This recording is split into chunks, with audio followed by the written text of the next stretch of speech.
mana kudu kudu tegu, anak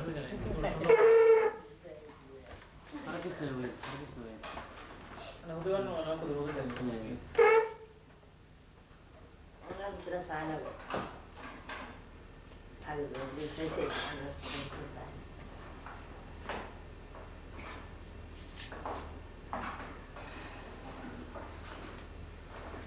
যে ঘরখানা আমি করলাম, এই ঘরখানা করছি আমার সাবনিয়া তখন পাকিস্তানে আছে। আমার সাবনিয়া পাকিস্তানে আছিল, বাড়িতে ঘর করার কথা বলছি, সে আমার কাছে 30,000 টাকা পাঠাবে। এই 30,000 টাকাকে সম্বল করি আমি একটা ঘর করার পরিকল্পনা নিয়েছি। তখন এই 30,000 টাকাকে হাতে নিয়ে আমি ঘরের জিনিসপত্র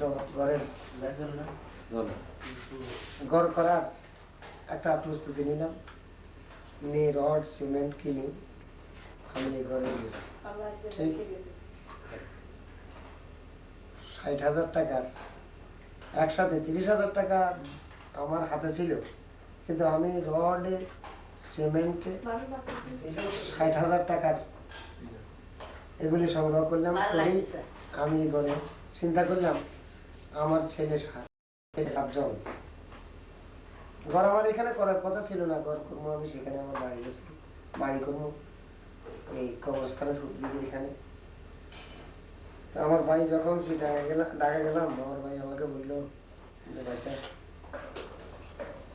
আমি দেশে বাড়ি করবো না, যেহেতু আমার ছেলে মেয়ে 2জন, এরা জন্মেছে শহরে, গ্রামে এরা অ্যাডজাস্ট পেত না, গ্রামে অ্যাডজাস্ট পেত না। তোরা কথা কেন, গ্রামে অ্যাডজাস্ট হবে না, কাজেই আমি মিরপুরে জায়গা কিনছি, এখানে একটা বাড়ি করবো। আপনি এখন নতুন বাড়ি করেন বা পুরানা বাড়িতে ঘর করেন, সেটা আপনি নতুন বাড়ি করলে সেটা আপনার বাড়ির নাম হবে আপনার, আর পুরানা বাড়ি করলে সেটা বাপদাদার বাড়ি।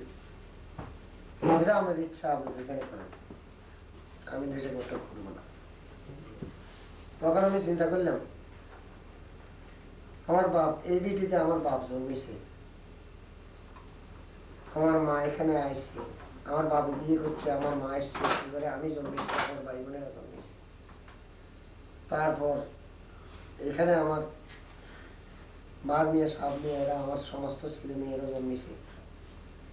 তো আমাদের সবার জন্মস্থান এটা, আমার বাবার জন্মস্থান, আমার জন্মস্থান, আমার ভাই বোনদের জন্মস্থান, আমার সন্তানদের জন্মস্থান। এটাকে অন্ধকার করি আমি যদি সেখানে যাই, এটা তো খালি পড়ে থাকবে, এই বেটি তো আলো জ্বলত না। যদিও আমার বাবার আদেশ ছিল সেখানে বাড়ি করার, আমার বাবা বলেছিল আমার সে বাড়িতে, এখানে বাড়ি তুই করবি, রফিক পুরানো বাড়িতে থাকবে। রফিক যখন আসবে না তখন আমি আমার বাবার এই বেটিকে অন্ধকার রাখি, আমি ভালো মনে করিনি। আমার বিবেকে বাধা দিল যে বাবার বেটি আমি অন্ধকার করে যাবো না। তখন আমি একটা পরিকল্পনা নিলাম, আমার ছেলে তো 7জন, ওইখানে বাড়ি করলে কত 7জনের অ্যাকোমোডেশন হইতো। এখন এই জায়গায় সামান্য সীমিত জায়গার মধ্যে আমি একটা ঘর করতেই, যাতে করে আমার 7জনের অ্যাকোমোডেশন হয়, 7জন এক জায়গায় বসবাস করতে পারে। তখন আমি নিজের বিবেকের থেকে আমি একটা ফাউন্ডেশন দিলাম, যেমন 4-5 তালা করা যায়। তখন এই ঘরে ফাউন্ডেশন দিয়ে 4-5 তালা ফাউন্ডেশন দিয়ে আমি আল্লাহর নামে যাত্রা শুরু করলাম। করি এই ঘর শেষ পর্যন্ত, এই ঘর শেষ করতে, এই ঘরের একতলার কাজ শেষ করতে আমার 11 লক্ষ টাকা খরচ, কিন্তু আমি যাত্রা করলাম মাত্র 30,000 টাকা নিয়ে। 11 লক্ষ টাকা খরচ করছি, কিন্তু আজও অনেক টাকার কাজ আমার বাকি। তারপরে আমার পুত্রগ কেউ বলে যে এটা আমার বাবার মাজার, কেউ কইতেছে এটা আমার মাজার, কেউ কইতেছে গ্রামে এত বড় এত ফাউন্ডেশন নিয়ে এভাবে ঘর করার কি দরকার আছে। এক একজনের এক একটা মন, এক একজনের এক এক কাছে এক এক রকমের। তবে যাক, আমি যখন করিয়ে ফেলছি, আমার খেয়াল হইল আমি আমার বাবার পিঠেতে চিরজীবন আলো জ্বালাবো, এই ঘরে যেন চিরজীবন আলো জ্বলে, একটা ব্যবস্থা আমি করছি। এটা আমার পরিকল্পনা, আল্লাহ পাকে আমার আশা পুরা করছে। এখন উপরের দিকে আমি হয়তো উপরের দিকে ক্লিয়ার করে দেখছি, দোতলা সেঙ্গেও করছি। মনে করে তাদের প্রয়োজন যদি হয় তারা করবো, আর নাহলে যেভাবে সেইভাবে থাকবে। এখন ইতিমধ্যে আমার লোকেরা শহরে বাড়ি করবার খেয়াল করছে, টাকায় জায়গা কিনছে। যাক, আমি দোয়া করি আল্লাহ তাদেরকে তাদের আশাও পুরা করুক, আর ঢাকাতেও যেন বাড়ি করতে পারে ঠিকভাবে। আল্লাহ তাদেরকে তাদের আশা সেভাবে পুরা করুক, তারা বাড়িঘর করুক, টাকা পয়সা উপার্জন করুক, সম্মানী হোক সমাজের কাছে। এটা আমি আল্লাহর কাছে তাদের জন্য দোয়া করি। তবে তাদের কাছে আমি মনে হয় যেন একরকম দোষী, অপরাধী। তারা যত কিছু আমাকে বলে, আমার কিছু বলার নাই। সংসারের প্রয়োজনীয় খরচ যা লাগে এটা আমার করতে হয়।